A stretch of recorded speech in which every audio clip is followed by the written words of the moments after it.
Hey, welcome to the next channel. It is one of the questions often I get from viewers and as well as students that do I work actively in device drivers, or else they generally ask about the profession or career opportunities in device drivers and stuff like that. So this is where I thought I can give some inputs so that it will give a proper perspective. As long as you understand, then you will get that complete big picture. So if you are a new job aspirant, you are a fresher, you may find when it comes to systems, often we find a lot of jobs available for device drivers in India especially, and there's a reason for that. Okay, because when you think about system software development, you may find some platform level opportunities. Sometimes you need to work on OS level stuff. You need to do some tune up and other stuff. Okay, and also I seen strangely during my tenure in Monta Vista, there was also a guy and a team. I think it is a part of KVM or Monta Vista, whatever it is.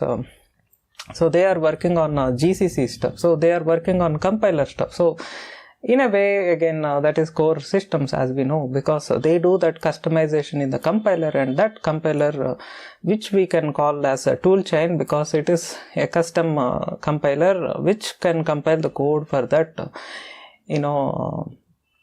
KVM chips. So this way, if you get back to device drivers, there is one reason I never like much getting into device drivers domain. Okay, if you ask me personally, and this is also the reason I'm not that interested neither to focus as a part of the Linux channel discussion also. So there's a reason also why we get a lot of job opportunities in India to get into device drivers and stuff. So if you dig down, if you deeply get into it, if you dig down, you will get to know the reasons behind it. Okay, initially as a passionate systems programmer or something, you may get hurt once I start telling this kind of a picture. See, you should understand when it comes to device drivers, lot of creativity goes in terms of making the hardware. So let's assume we take some hardware like this, a smartphone, and you also have this Geo phone in India, or else we have this typical Android phone. See, each time as the camera changes or something changes in this phone, we need to do the device driver. So many don't believe, if you are watching from some other country, this is a very cheap phone. This is hardly around, if I translate, this is around, it costs around, divided by 65, it's around $25 or something like that. It is less than $25 US dollars. So in India it is around 1,500, whatever it is. So if you see this way, as you know, you can install apps and other stuff. It is like part smartphone, but it is not full-fledged like an typical Android phone. So having said that, even this has a camera, this has a mic and all that, stuff like any other device, and it has a, screen, monitor, whatever. I mean, it has this display, okay, whatever it is.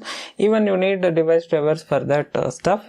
So it is like a typical, system.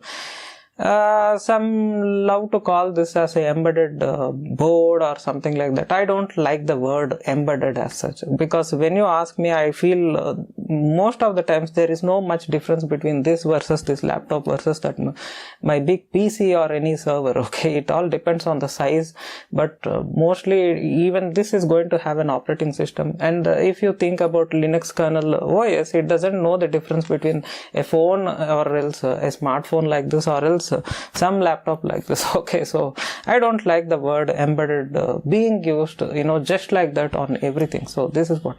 So back to the topic. So that way, if you see a device driver, there will be a constant flow of jobs always going to be there in device drivers.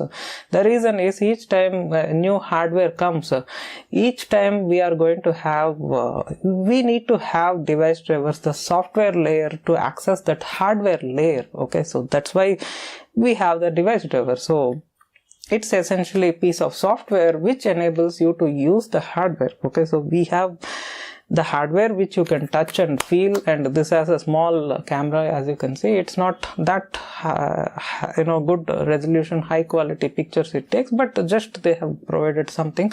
And strangely, if you open, even you can do some wireless payments and other stuff. They call some Reliance Geo Pay something. I have not subscribed to that. So if I open the case, you can find it has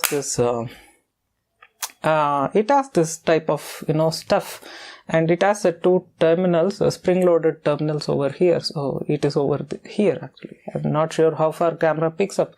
So it has that stuff. So with that you can do this wireless payments and other stuff. So again you need the driver integration and all that software components, and then finally you need to have the application layer support. So that's what.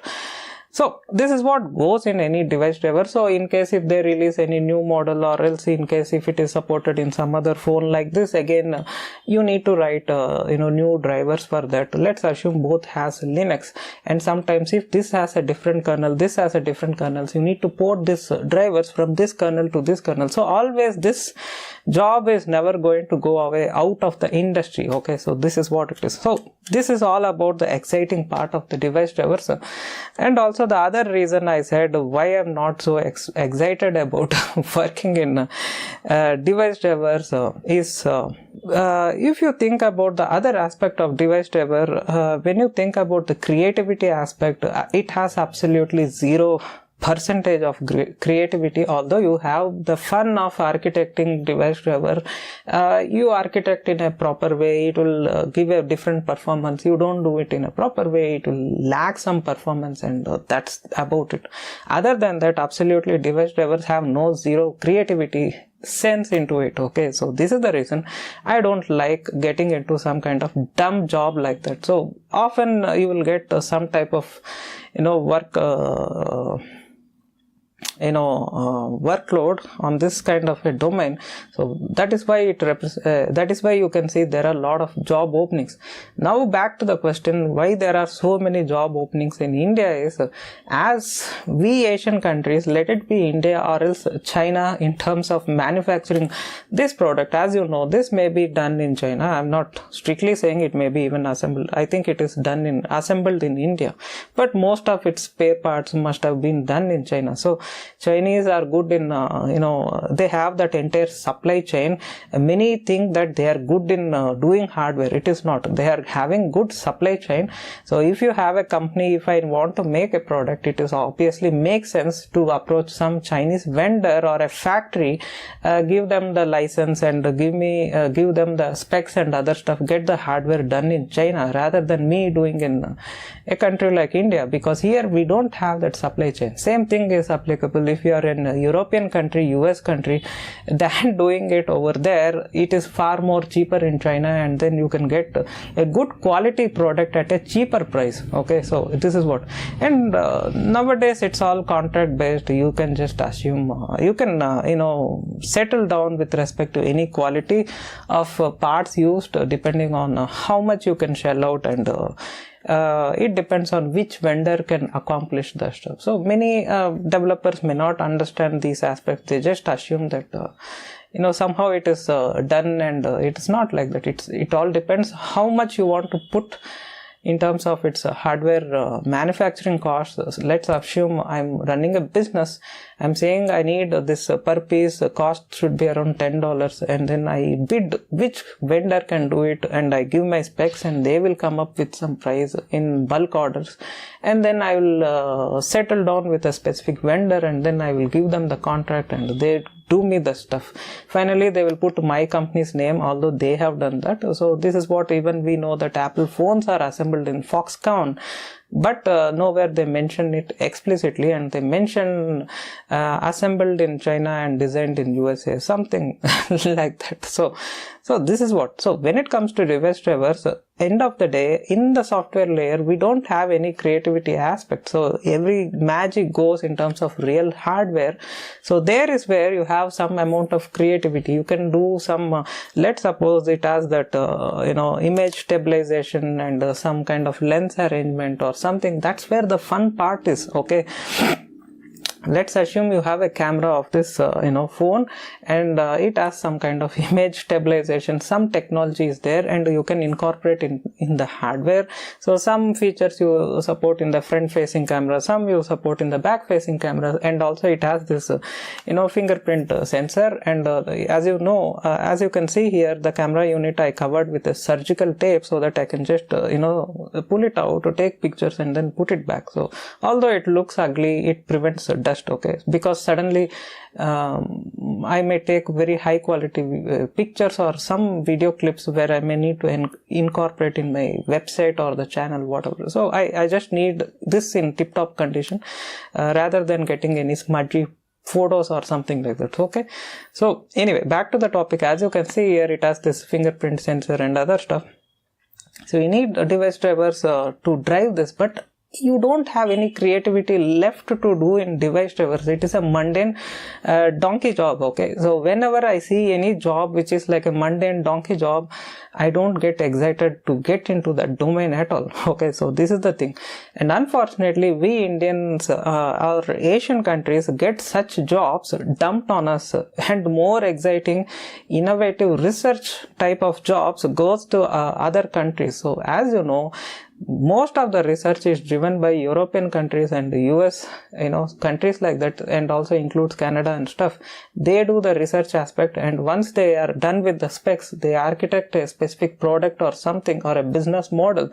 So once they invest their brains in that, they give all dirty donkey job to other countries so that they can cut down their costs. So that is how the work comes to our country most of the times. You go to any company in India, let it be any product companies, they don't do any filing patents, they don't do any sort of research or innovation here in India, okay? They will do, but it is just 1% or 0.005% somewhere, okay? I'm not saying they don't do, I'm saying the ratio of doing that is quite low.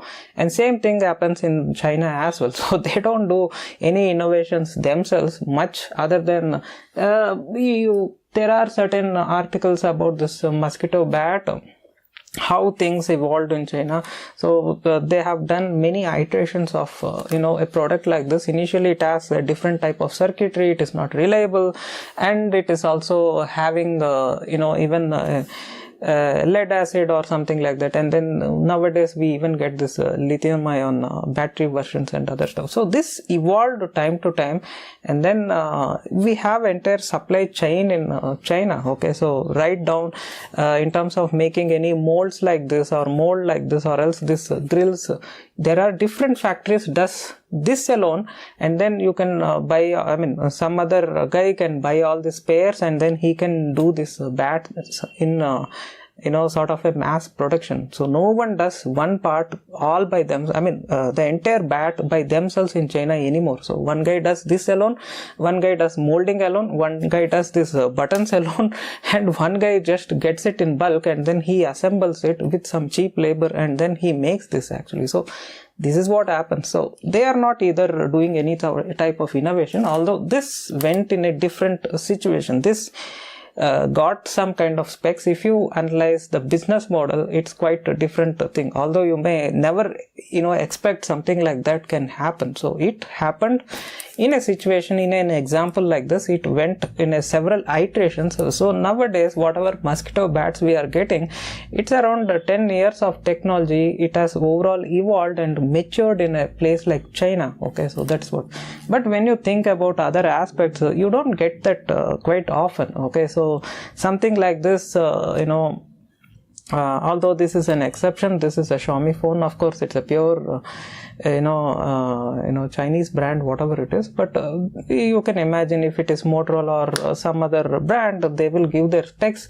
It's the company who dictates what they need, and the Chinese do the mass production, and they don't do any innovation. Okay, so this is what happens. So same way.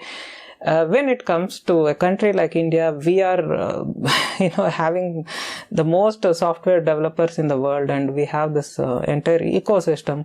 Let it be things done in India, or else let we Indians go to some other country and work as a software or IT support or IT admin, whatever it is. We work in the tech industry.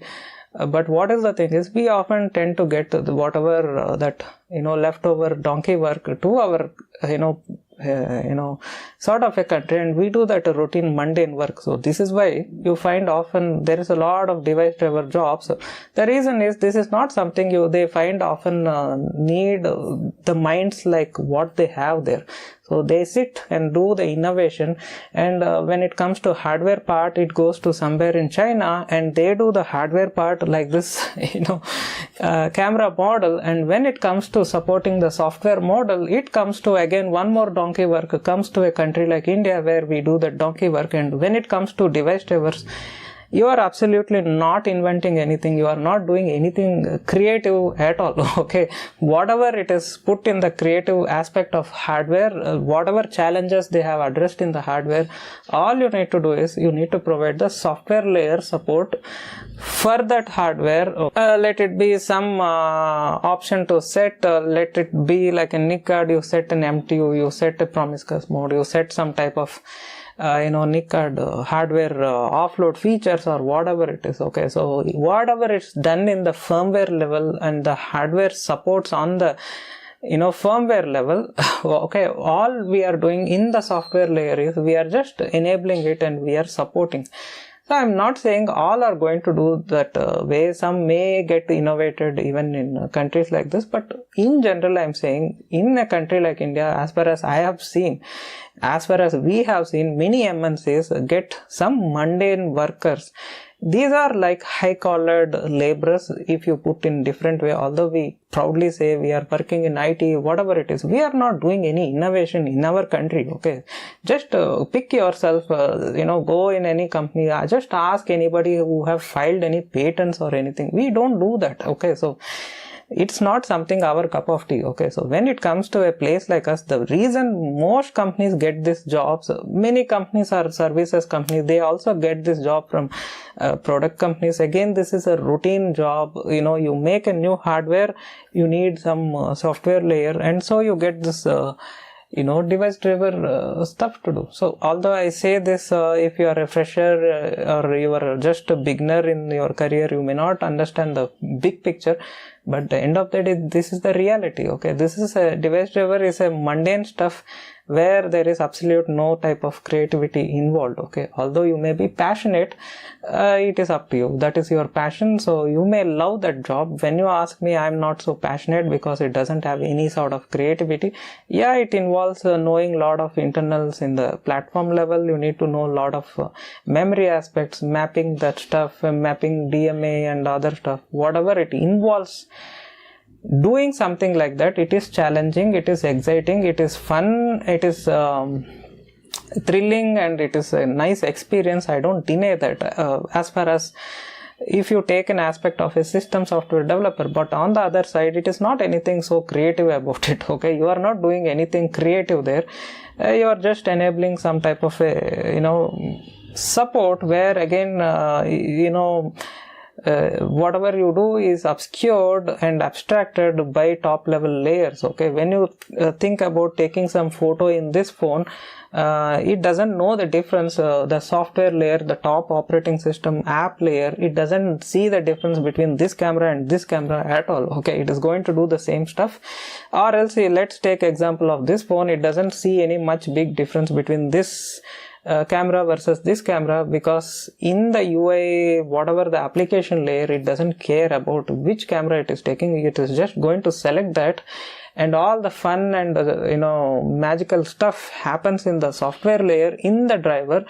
and the actual stuff happens in the hardware layer itself. So that way it is all fully abstracted. Okay, so this is why what happens is, although you do any stuff in the device driver, nobody is going to either see it, nobody is going to see your stuff visibly outside. It is end of the day some type of you are just a platform enabler, and that's about it. So that is the reason it doesn't excites me. If you compare if I compare myself doing any device driver job versus architecting something like my stuff, some of the stuff which I currently working with my client, nowhere I can compare actually. So it is really fun, challenging, and fulfilling stuff, rather than working on some kind of mundane device driver for yet another hardware. Although having said that, sometimes working in virtual drivers like software drivers, it excites me a lot, because that's where you can put lot of magic versus the real hardware drivers. Okay, so this is what, if you have some virtual drivers like I discussed in few videos, the local host itself is a virtual driver, loopback interface, local host loopback interface, I mean to say. And you may have some turn tap interfaces, you may have some bridge interfaces. All these are like virtual network devices. So obviously the top layers will assume them as any other networking interface. They don't know much difference between a wireless NIC card versus wired NIC card versus this virtual ports. Okay, because the top layers doesn't care. Okay, the application layer, the socket code you write, or else the TCP/IP stack, they don't much know the difference between real device versus any virtual network device. So same thing happens in case if you have any file system, you may have RAM file system and stuff like that. The file system which works on top of it doesn't know the difference whether it's a RAM file system, RAM mounted file system, RAM FS, or it is a real file system on a physical hard drive or SSD, whatever it is. So this is what it is. So this is also the reason I like, sometimes there is an exception when I tell about device drivers. There is an exception when it is a software drivers which is doing this type of magic, I sometimes like. But when it comes to hardware drivers, I know it is challenging and fun with respect to systems or software developers portfolio, but it doesn't excite me, because I feel that I'm just doing some type of donkey job for somebody's crap. Okay, so the hardware is done by somebody where I'm not involved. I'm just doing some software layer which they have dictated to me. So that doesn't give me any type of fulfillment. Okay, so this is what, because it is not making me anywhere creative. Okay, and moreover it doesn't gives any sort of visibility in terms of my contribution towards it. Okay, other than earning some salary. Okay, so this is what.